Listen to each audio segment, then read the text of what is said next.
গতকালকের ভিডিওর থাম্বনেলের মধ্যে লেখা ছিল গ্যাপ ডাউন ওয়ার্ডটি। আশা করি দেখতে পেয়েছেন।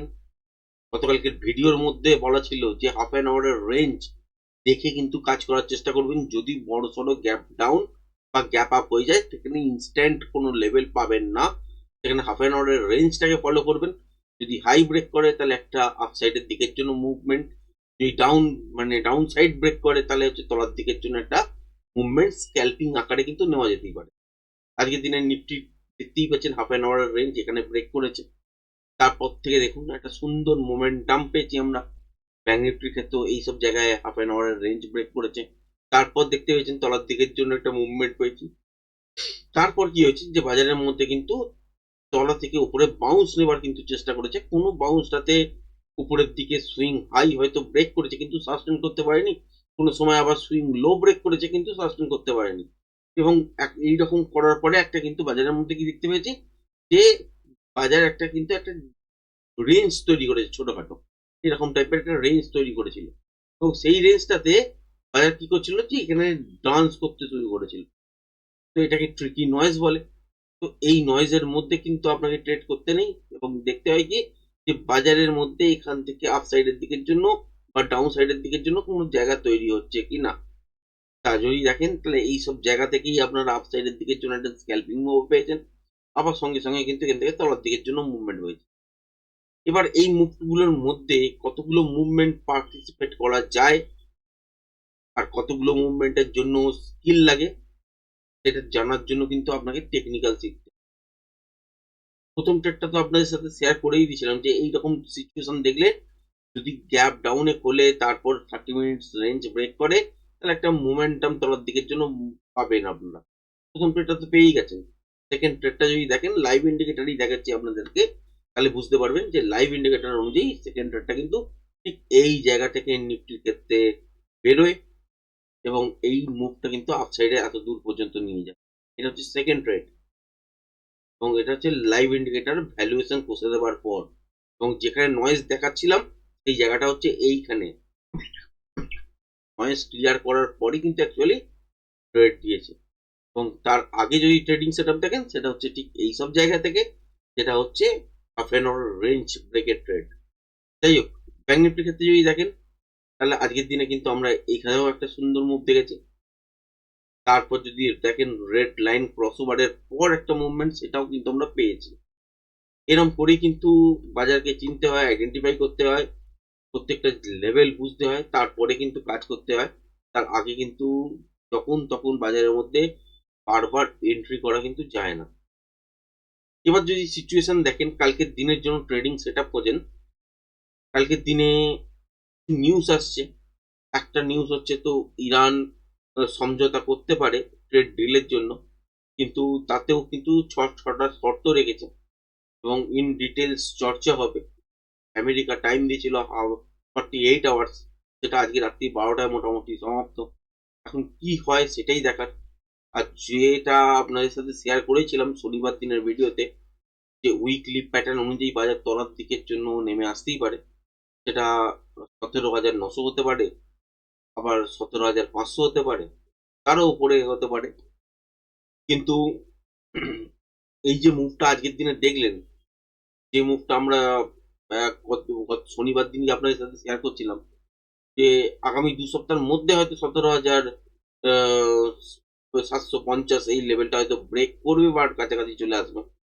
সেটা তো আজকের দিনেই মোটামুটি যা মুভমেন্ট দেখলেন সেখানে অলরেডি ক্লোজিং দিয়েছে হচ্ছে 22,492 এর কাছাকাছি। আর একটা দিন যদি এইরকম মুভমেন্ট দেয় তো মোটামুটি বুঝতেই পারছেন যে তলার দিকের জন্য মুভ করতেই পারে। এবং কালকের দিনে এক্সপায়ারি আছে নিফটির, এটাও খেয়াল রাখবেন। সুতরাং মোমেন্টাম তৈরি হবে, তো বাজার কিভাবে খোলে সেটা হচ্ছে দেখার। যদি কোনো কারণে দেখা যায়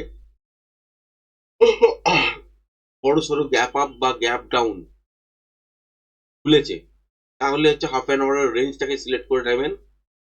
তার ব্রেকে কিন্তু একটা ছোটখাটো সুইং আপনারা ট্রেড করতে পারেন স্ক্যাল্পিং আকারে। এবার সিজফায়ার হয়ে গেল বাজারে, তাহলে কিন্তু একটা ইস্যু থাকবে কি যেখান থেকে বাজার বাউন্স ব্যাক করার জন্য। হ্যাঁ করবেও হয়তো, কিন্তু সেটা ডেড ক্যাট বাউন্স হচ্ছে কিনা সেটাও কিন্তু দেখার।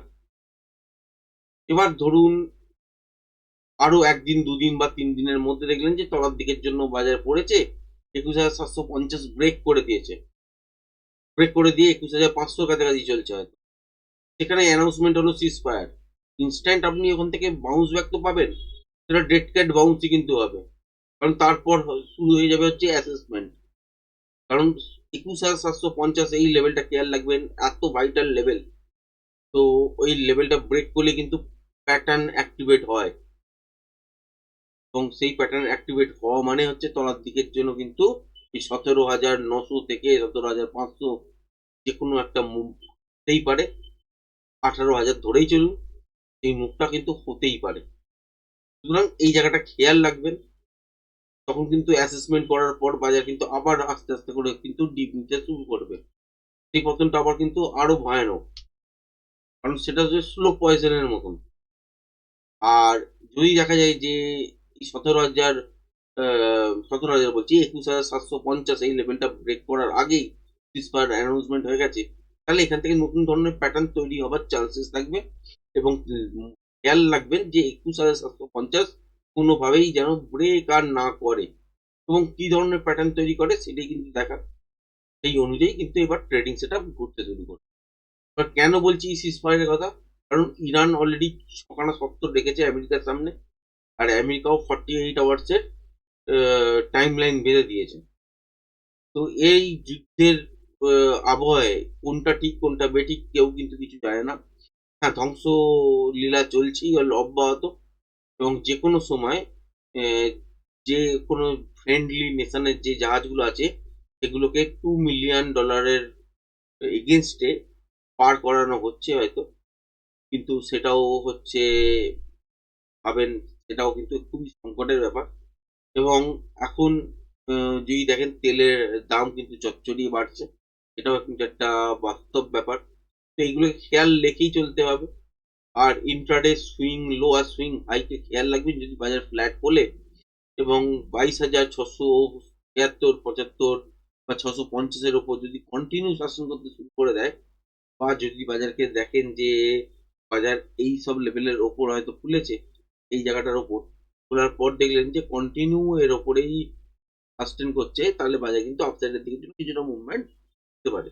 আর যদি সেটা না হয় তাহলে হাফ অ্যান আওয়ারের রেঞ্জ ব্রেক করলে তলার দিকের জন্য মুভমেন্ট দিতে পারে। এবার যদি দেখেন যে বড় সড়ো গ্যাপ ডাউন করেছে, হাফ অ্যান আওয়ারের রেঞ্জ ফলো করুন। আর যদি এই জায়গাটা ফ্ল্যাট খুলেছে বা ছোটখাটো গ্যাপ আপে খুলেছে কিন্তু কোনো সুইং হাই ব্রেক করেনি, তাহলে এই যে সুইং লো গুলো তৈরি করেছে এই জায়গাটা ব্রেক করার পর একটা মোমেন্টাম তলার দিকের জন্য আসতে পারে। তো যতক্ষণ পর্যন্ত মোমেন্টাম থাকবে ততক্ষণ পর্যন্ত, তারপর হচ্ছে ইন্টারডে প্রেস প্রাইজেশন হচ্ছে প্যাটার্ন কি তৈরি হচ্ছে সেইগুলো দেখে প্রজেকশন লেভেল কিরম ধরনের ড্র হচ্ছে, তারপর পিয়ারসের লেভেল সেট করার পর ট্রেডিং সেটআপ ওপেন করা। এই হচ্ছে কাজ। ব্যাঙ্ক নিফটির তো সেম সিচুয়েশন। যদি দেখা যায় যে গ্যাপ আপে খুলেছে, এই লেভেলটার উপর হাফ অ্যান আওয়ারের রেঞ্জ দেখে নিন, তারপর একটা মোমেন্টাম আপসাইড দিকের জন্য পেতে পারেন। আর যদি সেটা না করে বড় সড়ো গ্যাপ ডাউন করলেও কিন্তু সেম প্রসিডিওর, যে হাফ অ্যান আওয়ারের রেঞ্জটা দেখে নিন, তারপর যদি তলার দিকে লো ব্রেক করে ওখান থেকে একটা তলার দিকে মোমেন্টাম পেতে পারেন। আবার যদি দেখা যায় যে হাই ব্রেক করছে তাহলে উপরের দিকের জন্য কিছুটা মুভমেন্ট পেতে পারেন। এবং বাজারের ট্রেডিং প্যাটার্ন কিরকম হওয়া উচিত, যে যেহেতু ট্রেন্ড নেগেটিভ আছে, তো নেগেটিভের দিকে যখন মানে মাইনাসের দিকে যখন ট্রেড চলবে সেই দিকের জন্য জোর দেওয়া বেশি উচিত। আর যখনই প্লাসের দিকে চলবে তখন কিন্তু ট্রেডের সংখ্যা কমিয়ে দেওয়া উচিত, এবং ট্রেডের যে মাপ বা যতটা প্রফিট রেশিও হওয়া উচিত সেটাকে কমিয়ে রাখা উচিত, এবং কোয়ান্টিটি সাইজটাকেও ম্যানেজ করা উচিত। এই হচ্ছে অ্যাগ্রেসিভ প্লে কখন করতে হবে আর ডিফেন্সিভ প্লে কখন করতে হবে, সেই জায়গাগুলো কিন্তু বোঝা উচিত। আর যদি ফ্ল্যাট খুলেই তলার দিকের জন্য মুভ করতে শুরু করে দেয়, তাহলে মোটামুটি 51,000টা দেখে কিন্তু করবেন। এটাই বলবো যে 51,000 যে কোনো মুহূর্তে আমরা কিন্তু দেখতে পারি। এবং 51,000-এ যদি দেখি যে গ্যাপ ডাউন খুলেছে, তারপর ওপরের দিকের জন্য গ্যাপ ডাউন এর তলায় খোলার পর তারপর দেখলাম যে উপরের দিকের জন্য একটা বাউন্স করেছে, সেই বাউন্সের ট্র্যাপ হতে যাবেন না। যে কোনো সময় কিন্তু ট্র্যাপ হয়ে যেতে পারেন, চলতেও পারে, ট্র্যাপও হতে পারে। এবং স্কিপ যদি না বেটার হয় তাহলে এখানে ট্র্যাপ করতে যাবেন না।